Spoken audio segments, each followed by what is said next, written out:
Hello बच्चों, आज हम अम्ल और क्षार के बारे में जानेंगे। हम सब एसिड रेन के बारे में जानते हैं। कार्बन डाइऑक्साइड और अन्य ऑक्साइड से वर्षा की बूंदों में मिल जाते हैं और अम्ल नामक हानिकारक तत्व बनाते हैं। एसिड रेन मिट्टी की उर्वरता को कम कर देती है और पेड़ पौधों को नुकसान पहुंचाती है। इस एसिड रेन की वजह से भारत की शान ताजमहल के पत्थरों को भी नुकसान पहुंच रहा है। जीवाणुओं द्वारा दांतों के बीच फंसे खाने को सड़ाने से भी यही तत्व एसिड उत्पन्न होता है और फिर ये एसिड दांतों में कैविटी का कारण बन जाता है। लेकिन यदि आप ये सोच रहे हैं कि अम्ल यानी कि एसिड हमेशा बुरा होता है, तो यह सही नहीं है। हमारी मांसपेशियां प्रोटीन से बनी होती हैं और प्रोटीन बनता है एमिनो एसिड से।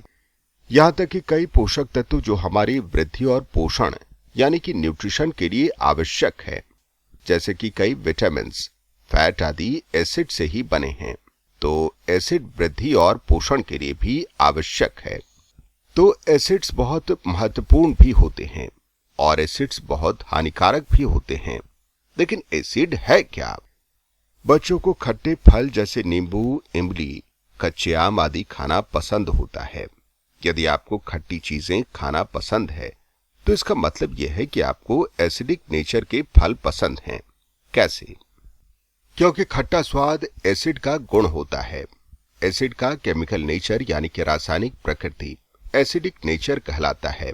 इसका मतलब यह है कि खट्टे फलों में एसिड होता है और ये फल एसिडिक नेचर होने के कारण खट्टे होते हैं।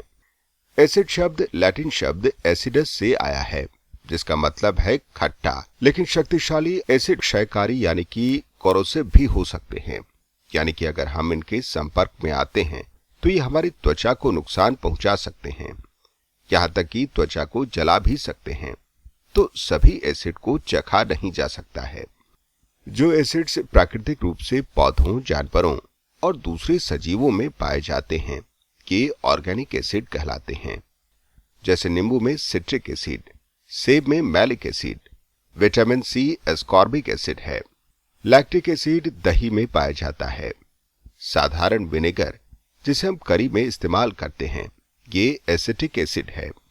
क्या आप जानते हैं कि फॉर्मिक एसिड मधुमक्खी और चींटी के डंक में पाया जाता है? जब चींटी काटती है तब इसके डंक से एसिड हमारे शरीर में चला जाता है, जिससे हमें दर्द और जलन होती है। कुछ एसिड्स जीवों में नहीं पाए जाते हैं। ये मिनरल एसिड हैं, क्योंकि ये प्रकृति में पाए जाने वाले मिनरल से बनाया जाता है। ये किसी जीव के अंदर नहीं बनता, इसलिए मिनरल एसिड को इनऑर्गेनिक एसिड भी कहते हैं। जैसे सल्फ्यूरिक एसिड या H2SO4, नाइट्रिक एसिड या HNO3 आदि। मिनरल एसिड जीवों में नहीं पाए जाते हैं। क्या इसका मतलब ये है कि हमारे लिए हानिकारक और अनुपयोगी हैं? नहीं। मिनरल एसिड्स कई कारखानों में काम में आता है। सल्फ्यूरिक एसिड को अक्सर किंग ऑफ केमिकल्स यानी रसायनों का राजा कहा जाता है, क्योंकि ये बहुत उपयोगी होता है। Car batteries, medicine, artificial silk आदि बनाने में इसका इस्तेमाल किया जाता है। सल्फ्यूरिक एसिड का इस्तेमाल सुपरफॉस्फेट नामक रासायनिक खाद को बनाने में भी किया जाता है। न केवल सल्फ्यूरिक एसिड बल्कि कुछ अन्य एसिड का भी उपयोग विभिन्न रासायनिक खाद बनाने में किया जाता है। जैसे नाइट्रिक एसिड का उपयोग अमोनियम नाइट्रेट बनाने में किया जाता है। हाइड्रोक्लोरिक एसिड का उपयोग सफाई के लिए किया जाता है। सिंक की सफाई से लेकर कारखानों के बड़े बड़े बॉयलर की सफाई में ये काम में आता है। ये बहुत उपयोगी होता है। नाइट्रिक एसिड एक साधारण मिनरल एसिड है। हम ये पढ़ चुके हैं कि इसका उपयोग फर्टिलाइजर्स बनाने में होता है। इसका उपयोग सुनार द्वारा सोने और चांदी के गहनों को साफ करने के लिए भी किया जाता है। नाइट्रिक एसिड का उपयोग TNT, नाइट्रोग्लिसरीन जैसे विस्फोटक पदार्थ बनाने में किया जाता है। इन विस्फोटकों का इस्तेमाल बांधों, कैनल या खदानों के निर्माण में किया जाता है। एसिड से कुछ नुकसान भी होते हैं। क्या कुछ ऐसा रसायन भी है जो एसिड के दुष्प्रभावों को रोक सकता है? हमारे दांतों को सड़ाने वाले और जमीन को बंजर बनाने वाले इस एसिड के लिए क्या किया जा सकता है?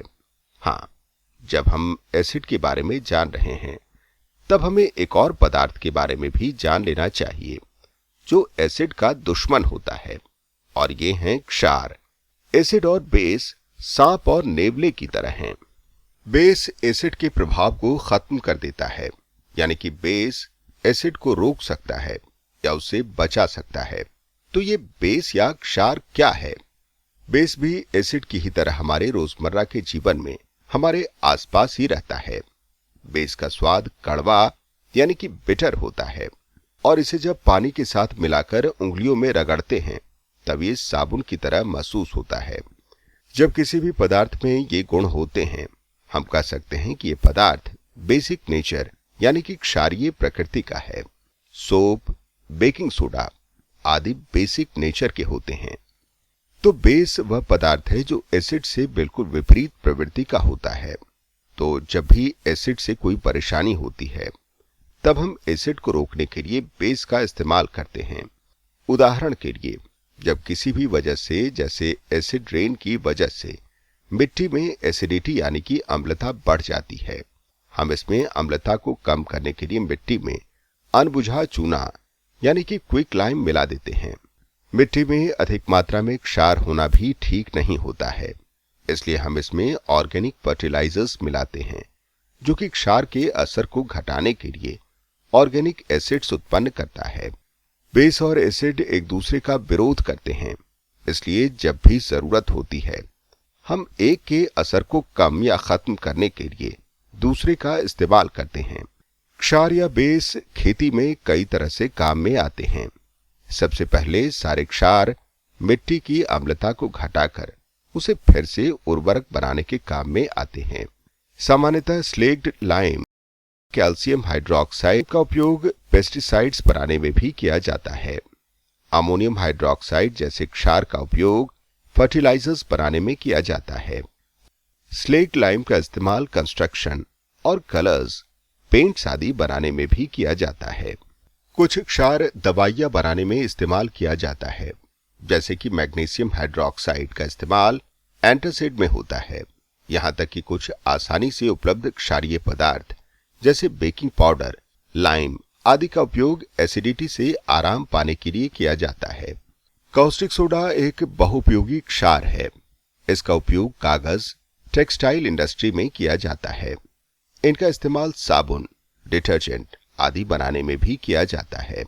सोडियम हाइड्रोक्साइड आदि जैसे शक्तिशाली क्षारों यानी कि स्ट्रॉन्ग बेसिस का इस्तेमाल मेटल इंडस्ट्री में मुख्य रूप से मिनरल से मेटल निकालने के लिए किया जाता है। इन सबके अतिरिक्त क्षारों का उपयोग अल्कलाइन सेल्स, फूड प्रोसेसिंग आदि में बहुतायत से किया जाता है। क्या कुछ ऐसे भी पदार्थ होते हैं जो न तो अम्लीय यानी कि एसिडिक हैं और न ही क्षारीय यानी कि बेसिक हैं? हाँ, ऐसे पदार्थ भी हैं। जो जल हम पीते हैं यह न तो एसिडिक है और न ही बेसिक है। हम कह सकते हैं कि जल उदासीन यानी कि न्यूट्रल सब्सटेंस है। पानी के अलावा बहुत से पदार्थ ऐसे हैं जो कि न तो एसिडिक हैं और न ही बेसिक, जैसे सामान्य नमक जो कि सोडियम क्लोराइड है, और चीनी जिनका उपयोग हम रोजाना करते हैं, ये भी न्यूट्रल हैं। चलिए अब अम्ल और क्षार की तुलना करते हैं। अम्लीय तत्व क्या होते हैं? अम्ल का स्वाद खट्टा होता है। अम्ल लिटमस पेपर के रंग को नीले से लाल कर देते हैं। अधिकांश अम्ल जल में घुलनशील होते हैं और इन सॉल्यूशन में से बिजली प्रवाह हो सकती है। और क्षारीय पदार्थ में क्या क्या गुण होते हैं? बेस या क्षार का स्वाद कड़वा होता है। बेस को अगर हम उंगलियों के बीच रगड़ते हैं तो ये साबुन की तरह महसूस होते हैं। बेस लिटमस कागज के रंग को लाल से नीला कर देते हैं। अधिकांश क्षार जल में घुलनशील नहीं होते हैं, लेकिन क्षार के सॉल्यूशन में से इलेक्ट्रिसिटी प्रवाह हो सकती है। जो तत्व न तो अम्लीय होते हैं और न ही क्षारीय, वे न्यूट्रल या उदासीन होते हैं। अभी के लिए इतना ही। गुड बाय बच्चों।